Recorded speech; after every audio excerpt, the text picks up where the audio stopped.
Mesdames et messieurs, bonjour, bienvenue dans cette édition du live de TU Finance. Nous sommes le 10 février 2023. Il est désormais l'heure de retrouver Antoine Quesada pour une analyse, un décryptage de l'ouverture de la séance à Paris. Bonjour Antoine. Bonjour Antoine. Bonjour, merci beaucoup d'être avec nous ce matin. Antoine, vous êtes trader, formateur et coach chez AQTS.fr. Antoine, ce matin, on ouvre en légère baisse, les investisseurs ayant un peu de crainte sur les perspectives macroéconomiques avec les chiffres du PIB en Grande-Bretagne qui sont tombés, qui sont pas bons. Ceci étant, la microéconomie devrait être à l'œuvre aujourd'hui. On a vu qu'il y avait de très bonnes surprises. Est-ce que, selon vous, on peut retourner clôturer au-dessus des 7200 points aujourd'hui ? C'est faisable. Il est vrai que l'on a déjà, et c'est la seule fois, enfin en tout cas sur le graphique hebdomadaire que vous avez ici, donc sur le chandelier japonais de la semaine dernière, donc la grande bougie verte qui est à droite du graphique, on a clôturé au-dessus des 61,8% de Fibonacci, c'est-à-dire sur le potentiel théorique de la figure en double creux. Et qui est la résistance majeure qui normalement est un niveau sur lequel on coince, et même parfois sur le niveau inférieur. D'où mon objectif qui, depuis des semaines et des mois même, était 7095, qu'on a dépassé. C'est-à-dire que les 50% sont généralement une zone où ça freine. D'ailleurs, ça avait freiné, on est resté un petit peu. Et la semaine dernière, on a non seulement atteint les 61,8, c'est-à-dire les 7209, mais on a même clôturé au-dessus à 7233. Et donc cette semaine, c'est la dernière bougie que l'on a ici à droite, qui n'est pas encore terminée, elle sera terminée en fin de séance, tout à l'heure à 17h35. C'est du direct là, pour le coup non, ça c'est le graphique d'hier, c'est ce que je vous ai envoyé hier, mais donc la bougie qui est à droite, donc c'est la bougie de cette semaine, puisque chaque bougie dure ici une semaine.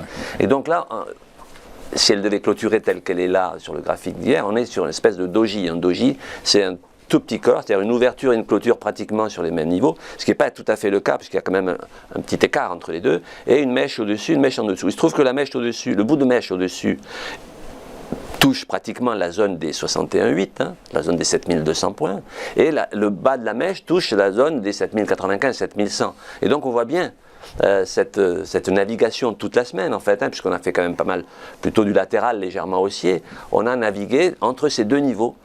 Et donc là, on est légèrement en dessous, on est à 7165 à l'heure actuelle, précisément. On est à moins 0,32.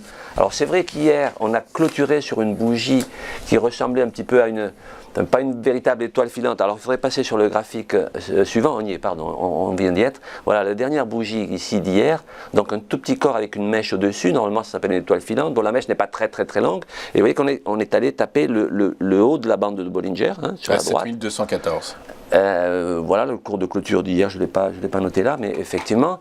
Et depuis, entre guillemets, on tente de retracer pour revenir peut-être sur la moyenne mobile 8 qui est ici, et peut-être sur la zone des 7092, 7095, qui correspond aux 50% de Fibo qu'on a vu tout à l'heure. Donc, il semblerait qu'aujourd'hui, on ait envie de rester certainement encore un petit peu en latéral, voire même en dessous. En tout cas, on trouvera un gros support sur la zone des 7000, comme je viens de dire, 7095, 7100, 7110.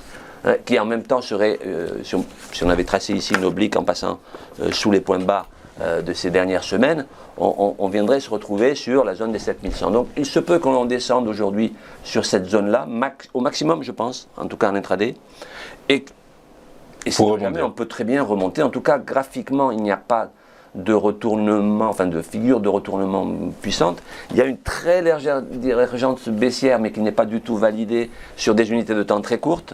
Donc ça n'est pas significatif pour le mentionner ici, en tout cas aucune validation. Donc respiration sans doute aujourd'hui, mais il n'est pas impossible qu'à la faveur de quelques statistiques cet après-midi, ça reparte à l'os, même si la macro n'est pas un catalyseur à la hausse. Absolument. Donc pas grand-chose à dire, si ce n'est que la tendance de fond reste toujours extrêmement haussière, que le fait même d'avoir clôturé au-dessus des 61,8 normalement milite pour une continuation de la hausse qui normalement est capable de nous amener jusqu'à 100%. Bon, je n'irai pas jusque-là. Au cours des prochaines séances, du coup, là on est sur du semaine. D'accord.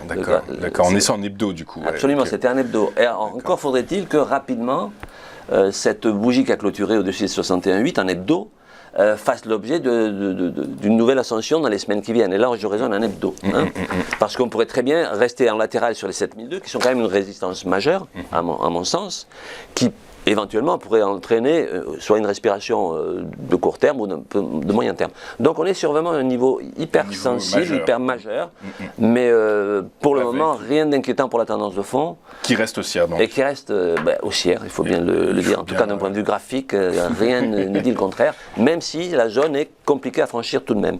Cette zone des 7200. Tout à fait.